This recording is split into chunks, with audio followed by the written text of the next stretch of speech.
रमो रमो सिद्धसाहुलं रमो रमो सिद्धसाहुलं रमो रमो सिद्धसाहुलं चौबीसं तिथरे उस हाई वीर पश्चिमे बंदे सवे सगड़ गढ़ हरे सिद्धे से नमन सामी नमिदुण वड्डमाणं परमपाणं जिणन्ति शोधेन वोच्छामिरयणसारं सायादनयारधं मेलम्। अंतातीत सिद्ध परमेष्ठी भगवान की वर्तमान शासन नायक वर्धमान स्वामी की 1008 मूल नायक भगवान श्री पद्म प्रभु स्वामी की परम पूजनीय 108 आचार्य भगवान कुंद स्वामी की परम पूजनीय दीक्षा शिक्षा प्रदाता आचार्य भगवान गुरु श्री 108 विशुद्ध सागर जी महाराज की सिद्धांत शास्त्र की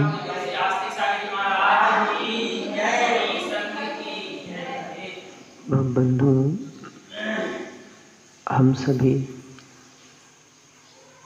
श्री पद्म प्रभु स्वामी के श्री चरणों में शिव श्री की प्राप्ति के लिए श्री जिन देशना का श्रवण कर रहे हैं। जीवन का कोई सार है तो वह रहन सार है। इसकी प्राप्ति जिसने की है, निर्वाण की प्राप्ति उसने की है। जैनाचार्यों की अक्षुण परंपरा भगवान महावीर के निर्वाण के बाद चली आई। भगवान महावीर की वाणी को बचाने वाले आज श्रमण हैं और श्रावक भी हैं। दिगंबर मुनियों ने पूर्वाचार्यानुक्रमेण दिगंबर साधुओं ने विद्वानों ने जैसा पूर्वाचार्यों ने ग्रंथों को लिखा, जैसा उन्होंने कहा, बिल्कुल पत्र वाहक के जैसे आज तक कार्य करते रहे। जैसे एक पत्र वाहक जिसके थैले में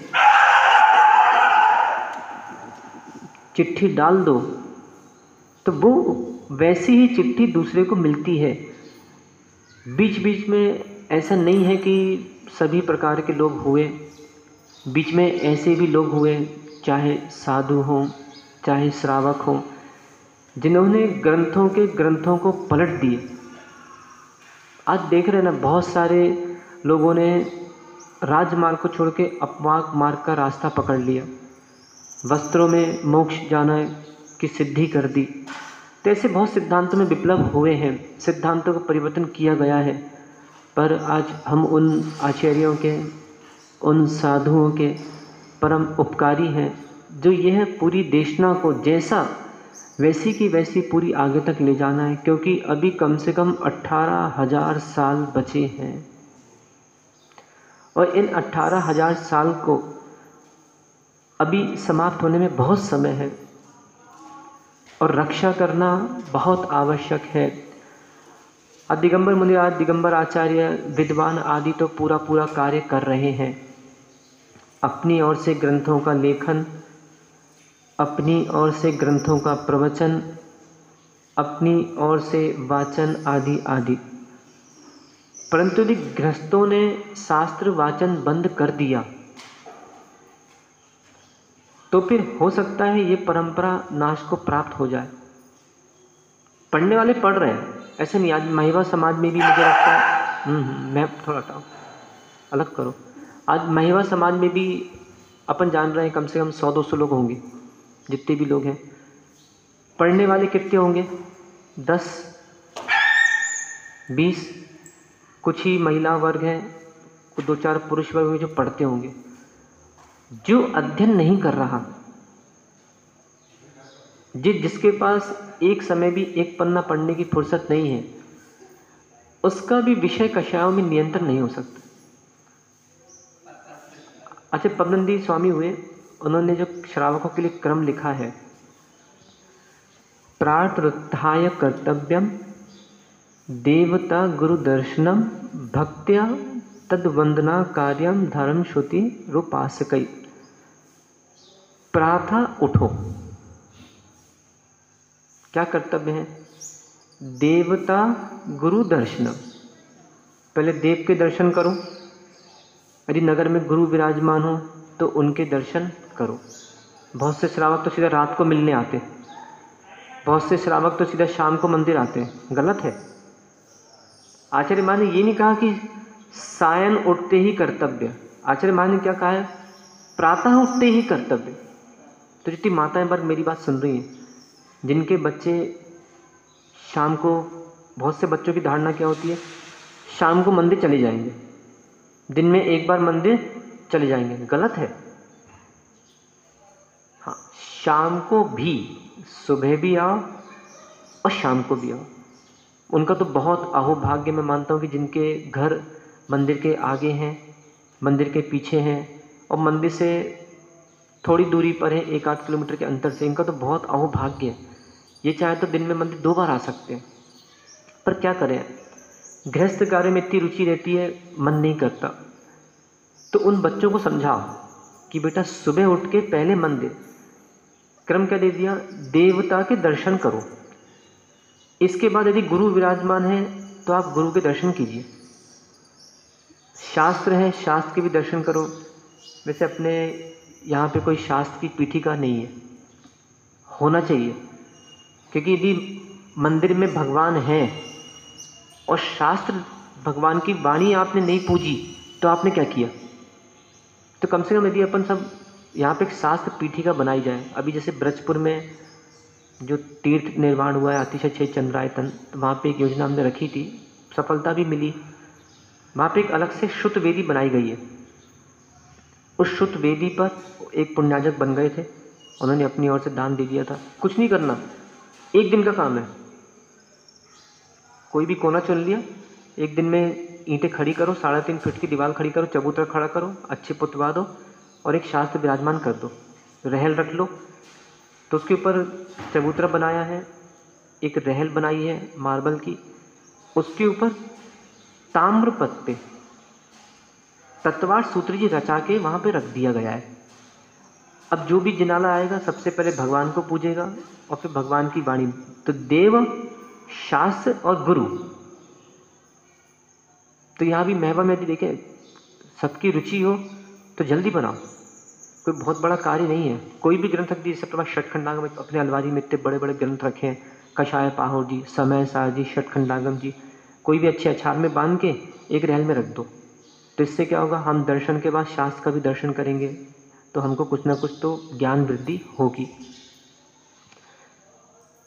देव के दर्शन करना है, शास्त्र के गुरु के दर्शन करो।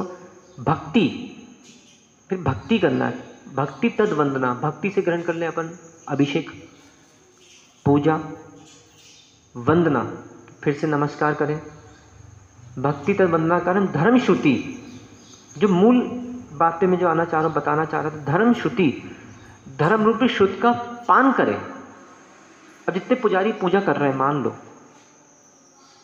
अब पूजा कर ली और जिनवाणी का एक पृष्ठ नहीं पड़ा, अधूरा काम करके चले गए मंदिर से। मान लो कहीं भोजन करने गए और बिना हाथ धोए उठ के आ गए, तो हाथ तो गंदे ही रहेंगे ना, विचारणीय विषय। मंदिर आए, पूजा पाठ के अपने ये चले, ये इतनी बड़ी बड़ी अलमारियाँ क्यों रखी हैं यहाँ पे? आचार्य भगवंत साधु वृंद क्यों उपकार कर रहे हैं, विचारणीय विषय है। देखो, बैठ जाओ बैठ जाओ। आपने जो देखे,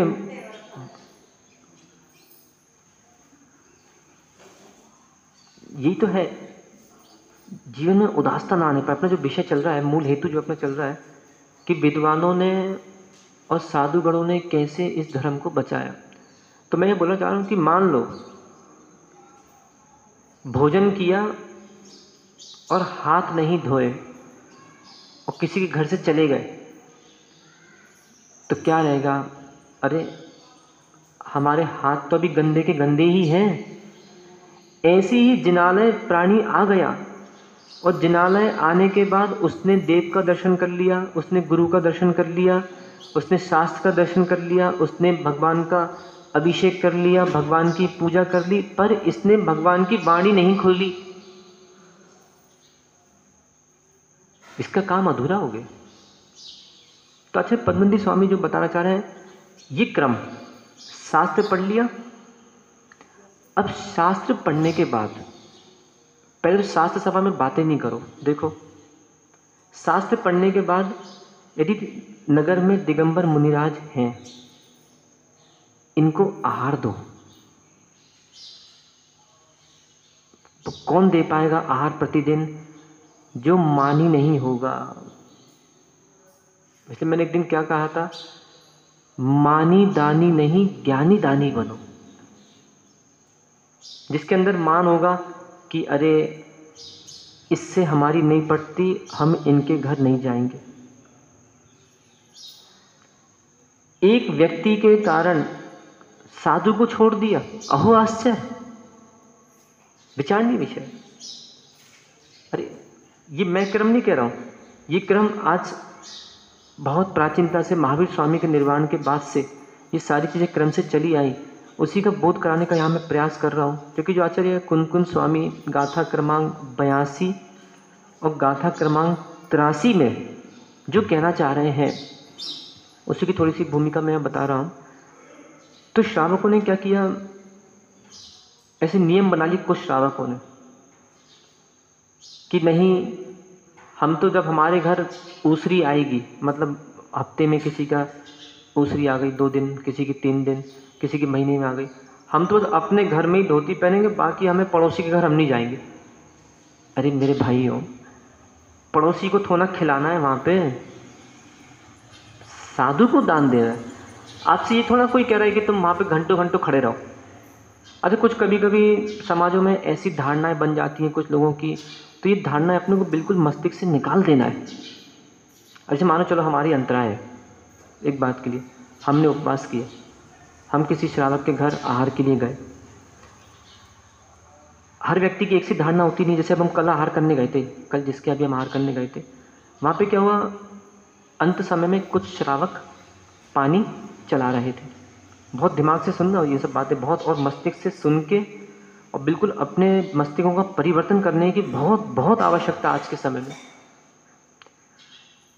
अब कोई व्यक्ति पानी चला रहे थे, पंडित जी, तो उस पानी में अब जैसे साधु का अंतराय है, साधु का उपास है, तो साधु के अंतराय उपास में क्या प्रतिदिन जैसे आहार देते हैं वैसे दिया जाए?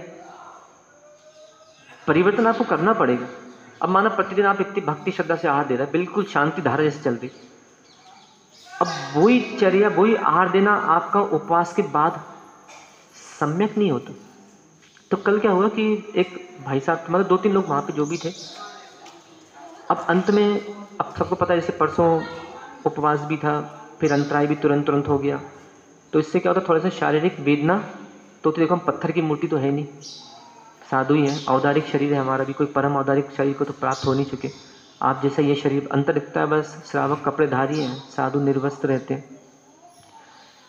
तो वो देखा मैंने बिल्कुल अंत में। अब क्या हुआ, जैसे आहार हो गया, अब मन कर रहा है कि फटाक से हम आसन ग्रहण करें, बैठें।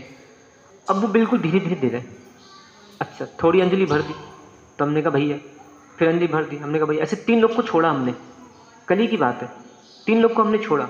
फिर चौथा, फिर मिक्की ने जग लिया, तो मिक्की ने फिर स्पीड में लेकर फिर जल देते गए। अच्छा, कुछ लोगों की धारणा क्या होती है, जैसे जल देंगे, फिर वो जग को बिल्कुल अपनी छाती से चिपकाएंगे, बिल्कुल पीछे ले आए। अब फिर देना, फिर ले जाएंगे थोड़ा, फिर छाती से चिपकाया। अब इतनी देर में, जितनी देर में छाती से जग को चिपका रहे हैं, उतनी देर में 4 अंजलि पानी अंजलि में चले जाएगा। कभी भी ध्यान रखना। चलो हम तो आज युवा साधु हैं, ये सर्वव्यापी रूप से मैं व्याख्यान दे रहा हूँ। कभी वृद्ध साधु भी आते हैं, कभी ग्लान साधु भी होते हैं, रोगी साधु होते हैं। उस समय आपको जग उनकी अंजलि के पास ही रखना होगा। बस ऐसे आप जल्दी देते जाओ ताकि वो जल्दी जल ग्रहण करें और बैठ जाए। तो ये बात में क्यों आई बीच में? अगली बात इसलिए आई, हम ज्ञानी है नहीं है। बड़े लोग की बात करूँ, खासकर बड़े लोगों में दुर्बुद्धियाँ कैसे आ जाती हैं, कैसे इनका प्रादुर्भाव हो जाता है। हम ज्ञानी है नहीं है। अच्छा, कभी कभी दिगंबर मुनिराजों के साथ युवा पीढ़ी रहती है, आहार देती है, और कोई आहार दे रहा है, माना वो स्पीड से चला रहा है, किसी ने उससे जग छीन दे रहा है, तो दूसरे के मन में क्या आ जाता है? ग्लानि भाव आ जाता है कि देखो हमको देने नहीं दे रहे, ये यही आहार देते हैं, ये यही आहार देते हैं, ये यही आहार देते हैं। तो मेरे भाई तुम देना भी तो सीखो। अब स्वयं को देने ही नहीं आता तो क्या तुमको देने दे? अच्छा, कुछ लोगों की धारणा क्या होती है, पीछे खड़े होगा ऐसे, ये होते मानी दानी, कुछ मानी दानी होते, इनको चाहिए पड़ती मनावर, ये पीछे ऐसे खड़े हो गए। अब इनको जब तक 4 आदमी इनका नाम ना ले ले, अजित भैया आओ ना, अजित भैया आओ ना, हाँ आ भी, और उसको नाम सुनना है अपना, अजित भैया आओ ना। और जब इसको 4 बार इसकी मनावर करो तो ये धीरे धीरे ठुमक के आएगा कि चलो अब मुझे लोग 4 आदमी देखें कि चलो भैया मैं भी इस चौका में आया हूँ।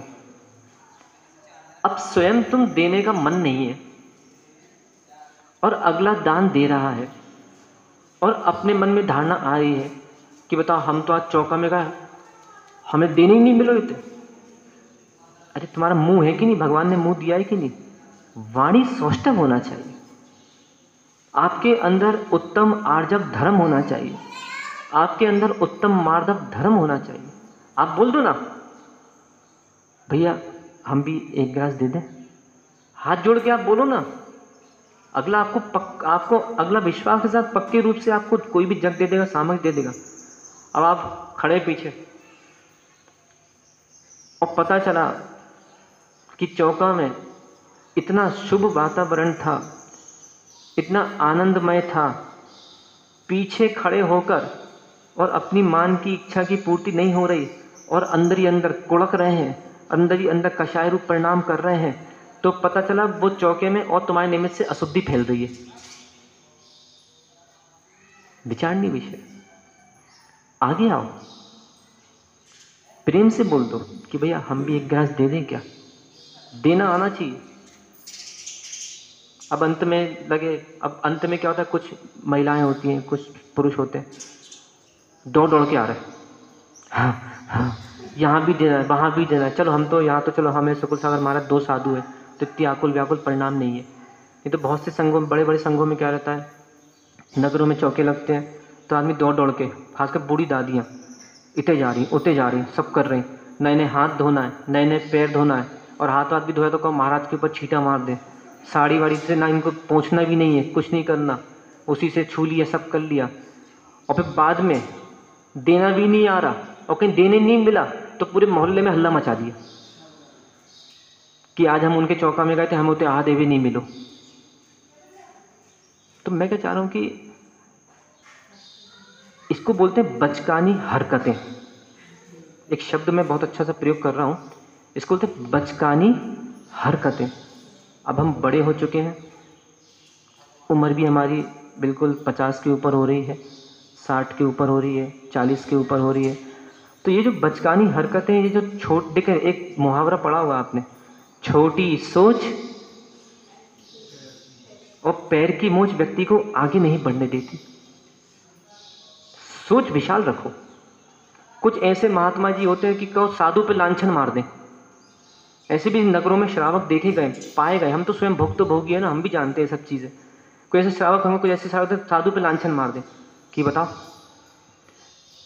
महाराज तो चौका में उनसे हाल लेते, उनसे लेते, हमसे तो लेते ही नहीं है, तो तुम दो तो तुम्हारा हाथ पकड़ के थोड़ा खींचेंगे, आओ दीदी, आओ दादी, दे दो हमें आहार। अरे स्वयं आगे आओ, पर पुनः मैं कह रहा हूँ ज्ञानी दानी बनो। ये मानी दानियों की भाषा है। मानी दानी ऐसे करते, तो पता चला महाराज अरे उते चतुर्मास भव तो हमारे थे, और महाराज हते तो महाराज तो हमसे आहार लेते नहीं थे, उन्हीं से आहार लेते महाराज। ये भी तो कहो कि हम पीछे खड़ा रहते मानी बन के, हम आगे जाती नहीं थे। अपनी भी तो कहो, अभी अपनी कहानी भी तो बताओ। तो ऐसी धारणाएं प्रायकर बन जाती है। पर हम प्रौढ़ हैं, जैन अनुयायी हैं, देवशास गुरु के भक्त हैं, अपनी थाली में छेद करना अच्छी बात नहीं है। बहुत गंभीरता से बात में, मतलब वो तो विषय मेरा स्वाध्याय का विषय चल रहा है यहाँ पे, तो बीच में आहार का प्रकरण आ गया, तो कुछ सम्यक ज्ञान देने का मेरा मन था, तो मैंने सम्यक ज्ञान प्रयास किया है। ये बात हमेशा ध्यान रखना। कुछ कभी कभी कुछ लोग क्या रहते हैं समाजों में, जैसे कभी कभी ऊसरी रहती है, कभी कभी चौके की बात आती है, तो माना कभी किसी ने महीने में 4 दिन चौका लगा लिया, किसी ने बेचारे 1 दिन लगाया, तो वो कहो 1 दिन लगाने वाला 4 दिन वाले से ईर्ष्या करने लगे कि भैया का है, तुम्हें महाराज के आहार करा तो, तुम्हें आहार करा तो, और हमें मौका ही नहीं मिल रहा। तो ले लो, तुम्हें मना कौन कर रहा है? विचारणीय विषय है। तो कुल मिला के मैं क्या कह रहा हूं, बुद्धियां दुर्बुद्धि कब हो जाती हैं कोई निश्चित नहीं है। अभी कुछ दिन पहले जो अपना विषय चल रहा था, मन की मलिनता का कोई समय नहीं है। सुबह भगवान अच्छे लगते हैं, दोपहर में भगवान बुरे लगते हैं, शाम को भगवान फिर अच्छे लगने लगे। ऐसे दिगंबर गुरु रहते हैं, सुबह गुरु अच्छे लगे, वाह बहुत अच्छे महाराज हैं, अच्छे महाराज हैं, अच्छे महाराज हैं। कहीं दोपहर में महाराज ने आशीर्वाद नहीं दिया, कहीं महाराज को देख लिया तो मन में मलिनता आ गई, बुराई करने लगे, महाराज अच्छे नहीं है, बुरे महाराज हैं, ऐसे महाराज हैं, जे करते हैं वो करते हैं। और शाम को कहीं पुनः आए और महाराज ने आशीर्वाद दे के पूछ लिया, और ठीक है सब अच्छा चल रहा है, क्या महाराज हैं, बहुत अच्छे महाराज हैं। होता कि नहीं? पंडित जी तो पूरे देश में भ्रमण करते हैं, विवेक जी देवेंद्र नगर वाले पूरे देश में जाते हैं, भ्रमण करते हैं। ऐसी धारणाएं बनती है कि नहीं बनती है? बनती है। तो मैं क्या कह रहा हूँ, एक दिगंबर मुनि, अब मैं आपको एक बात बताऊँ, जयपुर की बात मैं आपको 1 मिनट के लिए बताता हूँ। अभी हमारी सुबह भी कक्ष में भी चर्चा चल रही थी, कुछ युवा मंडल को हम ये उपदेश दे रहे थे। जयपुर में दादा गुरु के सानिध्य में महायति सम्मेलन युग प्रतिक्रमण का आयोजन हुआ था। दादा गुरु की सोच इतनी विशाल है, हो सकता है कि हमारी सोच उतनी नहीं है। तो कभी कभी क्या रहता है, घर के छोटे कुछ और ही सोचते हैं, पर बड़ों की सोच कुछ और ही रहती है। कभी मान लो कि दिवाली का त्यौहार है, बच्चे कह रहे हैं कि हमें कपड़े दिलाओ, हमें जूते दिलाओ, हमें ये करो वो करो। पिताजी कह रहे हैं कि नहीं अभी नहीं, बाद में लेना, अगली बार लेना। बच्चे जिद पे अड़ जाते हैं। तो हो सकता है कि पिता की सोच कुछ और होगी कि कुछ अच्छी चीज़ बाज़ार में आने वाली है, या फिर अभी धन नहीं है, आदि आदि। उस समय दादा गुरु जब थे तो उन्होंने सभी को समय दे दिया 2 बजे, जिसको आप लोग की भाषा में बोलते हैं फ़ोटो सेशन। सभी लोगों की फ़ोटो वहाँ पे खींची जाएगी, सभी साधुओं को, साध्वियों को, त्यागियों को वहाँ पे 2 बजे पहुँचना है। किसी ने, कोई साधक वर्ग थे, संघ के ही थे कोई ना कोई, समझ में नहीं आया कि कौन था। किसी ने वहाँ पे एक शब्द कह दिया, एक वाक्य कह दिया कि बोले बताओ इतने बड़े आचार्य हैं और फोटो खिंचाने मंच पे जा रहे हैं। आचार्य महाराज ने उस दिन कुछ नहीं बोला। दोपहर में गए मंच पे, सबको बुलाया, पूरा फोटो सेशन वगैरह सब हुआ। आचार्य महाराज ने स्वयं सबसे कहा कि भैया साधु वृंद आप लोग ऐसे बैठिए, आर्य का वृंद आप ऐसे बैठिए, त्यागी जी, ब्रह्मचारिणी जी, दीदी जी आप लोग वहाँ, श्रावक सारे पीछे। क्योंकि एक आधार तो चाहिए ना, एक निर्देशक तो चाहिए ना। अरे निर्देशक अच्छा नहीं है, या निर्देशक निर्देश ना करें तो सब एक टीम के यदि 10 कप्तान बन जाएंगे तो मैच तो हारना ही हारना है। तो उस समय आचार्य ने निर्देश किया, अच्छा सारा बहुत अच्छे चित्र वगैरह आ गए। मेहवा में भी लगा होगा, वैसे मुझे देखने में आया नहीं, कहीं लगा तो होगा। करगुआ जी जयपुर का एक चित्र बना था यति सम्मेलन का। फिर जब दूसरे दिन सुबह वापस से कक्षाएं लगी, देखिए बहुत सी बातें पता रहती, जैसे मैं यहाँ पे बैठा हूँ, मुझे भी बहुत सी बातें मेरे ज्ञान में रहती हैं कि श्रावक क्या कर रहे हैं, साधु क्या कर रहे हैं, कौन सा श्रावक साधु से क्या बातें कर रहा है, कहाँ से क्या बातें हैं, कुछ कुछ बातें ज्ञान में आ जाती हैं। पर बहुत सी बातें मैं समय पे बोल देता हूँ। जैसे मुझे लगा इसको देखते देखते 5 दिन हो गए, 6 दिन हो गए, 7 दिन हो गए, 8 दिन हो गए, इसको समझ में नहीं आ रही, तो मैं फिर श्रावक को अलग से बुला के धीरे से श्रावक को भी समझा देता हूँ, साधु को भी समझा देता हूँ, ताकि व्यवस्थित जो है कोई आग लगती ना जाए। ये एक बहुत मुख्य बात है। जैसे श्रावक भी सावधान रहे, साधु भी सावधान रहे इन विषयों पर। तो क्या हुआ कि उस समय गणाचार्य जी ने वहाँ पे सुबह कक्षा लगी, उस समय उन्होंने कहा कि देखिए ये कोई आवश्यक नहीं है कि आपकी सर्वव्यापी सोच हो। समुदाय है, सब लोग एक साथ यहाँ बैठे हैं। जो कल चित्र फोटो सेशन हुआ था, सब लोग के चित्र खिंचवाए गए थे, उसका मूल उद्देश्य क्या था? आज जो पहले प्रतिक्रमण कराया था, किसने कराया था? अरहत बली स्वामी। अरहत बली स्वामी के सानिध्य में बहुत पहले प्रतिक्रमण हुआ था, युग प्रतिक्रमण, जो परंपरा समाप्त हो चुकी थी, जिसको परम पूजनीय दादा गुरु गणाचार्य महाराज ने पुनः स्थापित करके 2012 से ये परंपरा वापस प्रारंभ हुई है। 12 का प्रतिक्रमण हो चुका। इसके बाद 17 को झांसी करवा जी में युग प्रतिक्रमण महासम्मेलन यतियों का हुआ था। अभी जैसे सबको ज्ञात है 1 फरवरी से 15 फरवरी तक के बीच, जिसमें 4 फरवरी को मुख्य दिन होगा, इसलिए जितने मेहवा के श्रावक हैं, चाहे महिला वर्ग हो चाहे पुरुष वर्ग हो, 4 फरवरी को अभी से अपनी गाड़ियां बुक कर लेना। ये नहीं चलेगा कि घर में अरे तुम चले जाओ, हम इतना ही बैठे, हम नहीं जा रहे।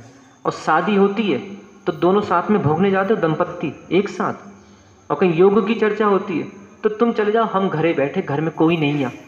जब शादी आती तब नहीं कहते ये सब बातें पंडित जी, शादी के समय ये सब बातें नहीं आती इनके मन में कि चलो कोई नहीं आ, ऐसे नहीं। तो 4 तारीख को मुख्य रूप से देखो वहाँ लिखा है, अभी पथरिया के श्रावक भी आमंत्रण देने आए थे, वहाँ पे बीच में लिखा है ना, देखो बिमल लिखा है बीच में, 4 तारीख को युग प्रतिक्रमण, अर्थात 4 तारीख का दिन जो होगा उस दिन चतुर्दशी भी है। जहाँ तक उस दिन सभी साधु वृंद दादा गुरु के सानिध्य में सभी एक साथ प्रतिक्रमण का आयोजन वहाँ पे रखा है, तो अपने आँखों को पवित्र करें, दर्शन करें, पुण्यार्जन करें। तो दादा गुरु ने बताया उस दिन कि देखो भाई, अरहत बली स्वामी के सानिध्य में ये प्रतिक्रमण हुआ था, आज कुछ भी नहीं है हमारे पास। ये फोटो सेशन इसलिए हुआ कि आज देखो ये सारे बैनर पोस्टर जितने भी हैं सब शास्त्रों में आ जाएंगे, लोगों के मंदिरों में होंगे। आज से ठीक 50 साल बाद, 100 साल बाद वर्तमान के कोई भी साधु बचेंगे नहीं, क्योंकि उत्कृष्ट आयु 120 साल की वर्तमान में है, और धीरे धीरे जैसे जैसे काल निकलता जा रहा है, आयुएं कम होती जा रही हैं। तो इसीलिए जब ऐसा है तो इसीलिए हम वहाँ पे गए थे, इसलिए फोटो सेशन हुआ था। तो जिनके मन में भी ऐसी धारणा आ रही है, वो अपनी धारणाओं को, सोच को, उल्टी सोच को वहीं सीधी कर ले। बड़े प्रेम से उन्होंने संबोधन दिया। इससे कभी कभी क्या रहता है, मान लीजिए एक व्यक्ति के मन में उल्टी सोच आ गई, उसने दूसरे से कहा, उसने दूसरे से कहा, उसने तीसरे से कहा, उसने चौथे से कहा, तो पता चला कि बाहर तो अच्छा पिलर खड़ा हुआ है, पर अंदर ही अंदर कितनी दीमक लग गई पता ही नहीं चला। विचारणीय विषय है। तो यहाँ पे इसलिए मैं बताना चाह रहा हूँ कि इन सब विषयों को हम अपने आप में कैसे नियंत्रित करें। अब आइए आचार्य कुनकुन स्वामी की गाथा में, तो खैर व्यवहार ज्ञान बहुत सारा हो गया। प्रारंभ मैंने किया था हमारे विद्वान, हमारे आचार्य गणों ने पूर्वाचार्यों के अनुसार भगवान महावीर की वाणी को आज तक पत्र वाहक के समान वैसे ही का वैसे ही स्थिर रखा है। यहाँ जो आचार्य कुनकुन स्वामी कहना चाह रहे हैं, ज्ञान का अभ्यास। देखा जाए इंद्रियां कितनी हैं, बोलते जाओ, 5। अनिंद्रियां कितनी हैं, 1, ये 6। बाह्य क्रियाएं, आभ्यंतर क्रियाएं। अब थोड़ा सा सिद्धांतिक विषय पर ध्यान से सुनना। संसार में भ्रमण कराने के लिए 2 कारण हैं, एक बाह्य क्रिया, दूसरी आभ्यंतर क्रिया। बाह्य क्रियाओं से हमको क्या ग्रहण करना है, जो भी हमारी वाचनिक क्रियाएं व कायिक क्रियाएं कहलाती, ये सारी बाह्य क्रियाएं, जैसे कि 5 पाप, व्यसन आदि। आभ्यंतर क्रियाओं से हमको ग्रहण करना है हमारी जितनी मानसिक क्रियाएं, जैसे कि क्रोध आदि 4 कषाएं, मिथ्यात्व, राग, द्वेष, ये सब हमारी आभ्यंतर क्रियाएं कहलाती। जब तक बहिरव बंधर रो हो। अब आइए आचार्य नैमिचन सिद्धांति जेब जी जो द्रव संग्रह जी ग्रंथ में गाथा कह रहे हैं, बहिरव बंधर, इन बाह्य आभ्यंतर क्रियाओं का निरोध जब तक नहीं होगा तब तक इस जीव को निर्वाण की प्राप्ति नहीं होगी। ये व्यवहार मोक्ष मार्ग अर्थात व्यवहार चारित्र और निश्चय चारित्र की लीनता इसमें नहीं आ पाएगी। यहां जो कह रहे हैं 5 इंद्रियां और 1 मन के विषय कितने हैं, कोई बता सकता मुझे? कितने विषय हैं? 28। स्पर्श इंद्रिय के 8 दोहरा लें, कौन से? हल्का, भारी, ठंडा, गरम, रूखा, चिकना, कड़ा, नरम। रसना इंद्रिय के 5, बोलो बोलो, खट्टा, मीठा, कड़वा, कसायला, चरपरा। गंध 2 प्रकार, सुगंध, दुर्गंध। इसके बताइए स्पर्श, रस, गंध, वर्ण। वर्ण 5 प्रकार, काला, नीला, पीला, लाल, सफेद। कितने हो गए? 5। अब क्या बचा? कर्ण इंद्रिय के विषय कितने? 7। तो पूरा विस्तार नहीं कर रहे। सा, रे, गा, मा, पा, धा, नी। कितने हो गए? 8। जोड़ते जाओ, 5, फिर से 5, 2 और 7, 27। और मन का विषय, तो तत्वार सूत्र जी में एक सूत्र पढ़ा होगा आपने, श्रुतम मनिंद्रियस्य। मन का विषय बनता है शुद्ध ज्ञान। तो ये जो 28 प्रकार के स्पर्शन आदि ये विषय जो हैं इंद्रियों के, इन पे यदि नियंत्रण करना है, कुल मिला के सार यह है, इंद्रियों पे और मन अर्थात विषय कषाय पे नियंत्रण करना है। पंचम काल में आचार्य कुनकुन स्वामी यहाँ गाथा नंबर 83 में बता रहे हैं कि सबसे मूल हेतु जो बन रहा है उसका नाम है ज्ञान अभ्यास। अब देखना, मैं स्वाध्याय कर रहा हूँ, शास्त्र मेरे सामने है, मैं पढ़ रहा हूँ, मेरी आंखें कहाँ हैं? शब्दों पे। मेरा मन कहाँ है? उसके अर्थ पे। मेरे कर्ण कहाँ हैं? वो शब्द सुन रहे हैं। मुख क्या कर रहा है? बोल रहा है। और नाक बीच में है तो बेचारी वो कहाँ जाएगी? इन सब के बीच में नाक है, वो कुछ कर नहीं रही। कुछ कर रही है नाक? विवेक जी, कर रही है कुछ नाक? नाक बीच में है, वो कहाँ जाएगी बेचारे? उसको घेर लिया, आंखों ने घेर लिया, या कानों ने घेर लिया, या मुख ने घेर लिया, या मन ने घेर लिया। अब जिस बेचारा जब बीच में फंस गया वो क्या कर सकता है? तो वो भी शांत रहती है। तो ऐसे ही ज्ञान अभ्यास करने से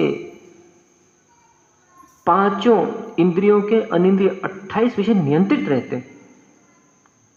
अब लोग आ जाते हैं, महाराज जी गुस्सा बहुत आता है, क्या करें, चिड़चिड़पना बहुत आ रहा है, बुद्धि दुर्बुद्धि हो रही है, भैया ज्ञान अभ्यास कर लो। बस महाराज जो नहीं कर सकत कुछ और बता दो आप तो। अब भाई प्यास किसी को लगी है, उससे तो कहना ही पड़ेगा ना पानी पी लो। उससे ने कि थोड़ा कहेंगे कि प्यास लगी है, एक काम करो बाहर घास पड़ी घास खाओ जाओ। ऐसा नहीं।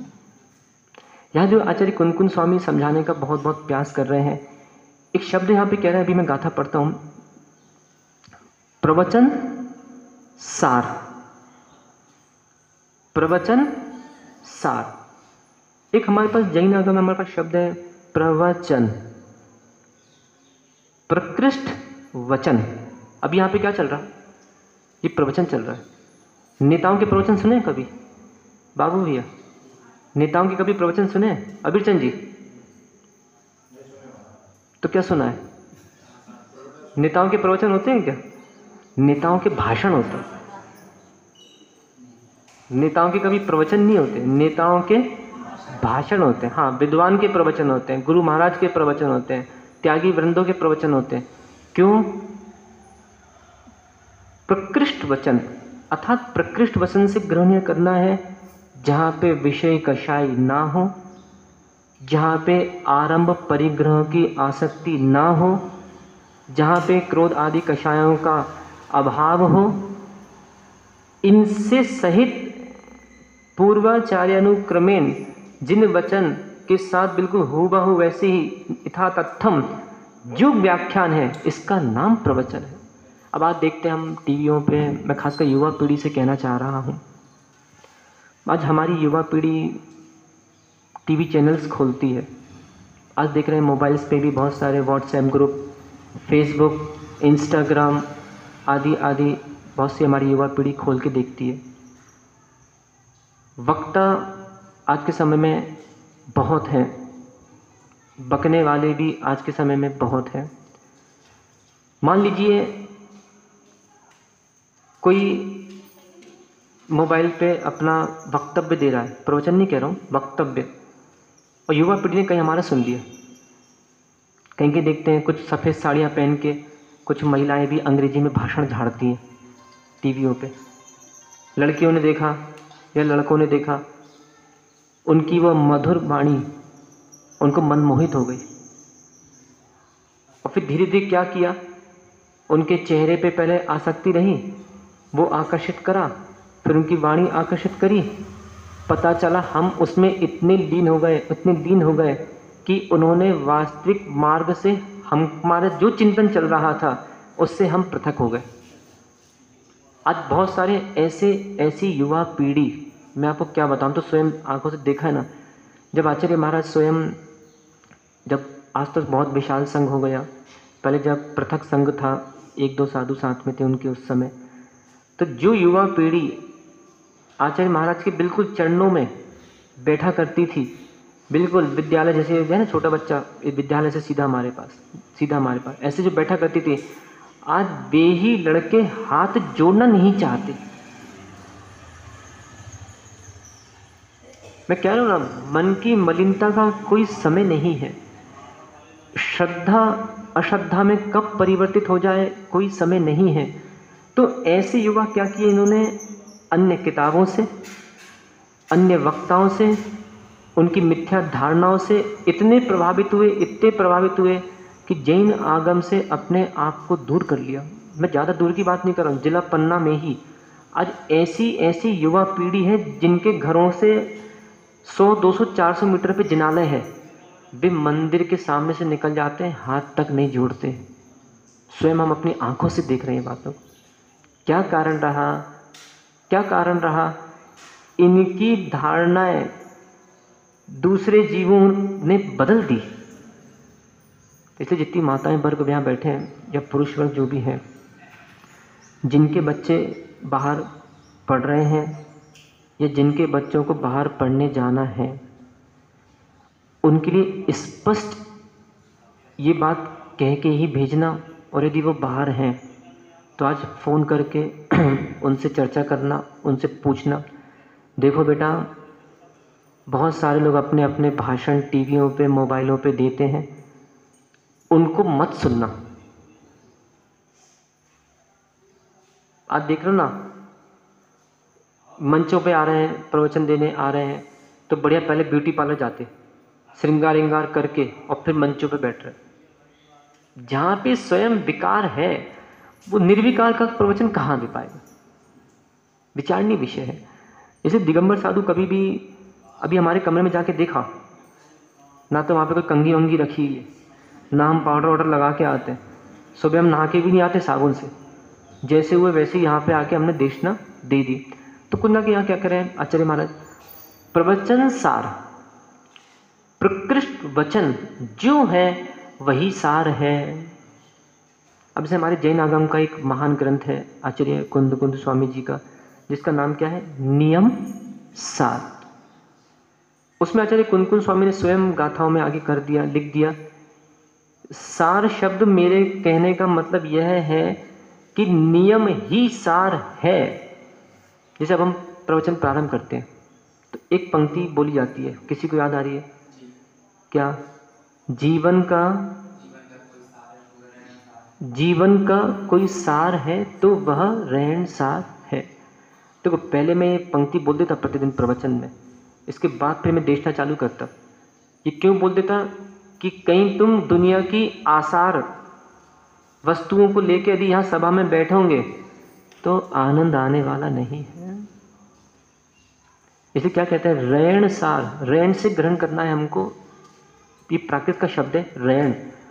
रत्न, रत्न को प्राकृत में रैण बन जाता है। रत्न, यदि कोई सार है तो रत्न ही सार है। कौन से रत्न? सम्यक दर्शन, सम्यक ज्ञान व सम्यक चारित्र, यही सार है। इसके अलावा जो कुछ है, क्या बोल रहे बाबू भैया, तो छोड़ दो। महाराज जानते हैं, जानकारी है, उपलब्धि का मन नहीं करता। ऐसे जानकारी तो सबको है, उपलब्धि जिसको हो जाए उसी की जीव रक्षा हो सकती है और वही निर्वाण को प्राप्त कर सकता है। इन गाथाओं का अर्थ हम कल पुनः समझेंगे। आज यहाँ से इतना समझ के सोच के उठना है कि आज हमारे मुनिवृंद, विद्वान, त्यागीगण नगरों नगरों में जा रहे हैं, देशनाएँ दे रहे हैं, चातुर्मास कर रहे हैं, वाचनाएँ कर रहे हैं, शास्त्र प्रकाशित हो रहे हैं, श्रावक शास्त्र प्रकाशित करा रहे हैं। तो कम से कम जो ना तो वाचना दे रहा है ना शास्त्र प्रकाशित करा रहा है, वो कम से कम उसको पढ़ ही ले, ये उसके जीवन की सार्थकता होगी। और यदि शास्त्र अभ्यास करते रहे और अध्ययन करने के क्या क्या लाभ हैं, जिनवाणी पढ़ने के क्या क्या लाभ हैं, इसको हम कल पुनः समझेंगे। रक्षा करो जीव की रक्षा करो, जीव की रक्षा करो, रक्षा करो जीव की रक्षा करो। यदि नहीं की रक्षा जीव की तो चलती रहेगी दुकान कर्म अजीब की। भगवान आदिनाथ स्वामी की जय बोलिए। मूल नायक भगवान श्री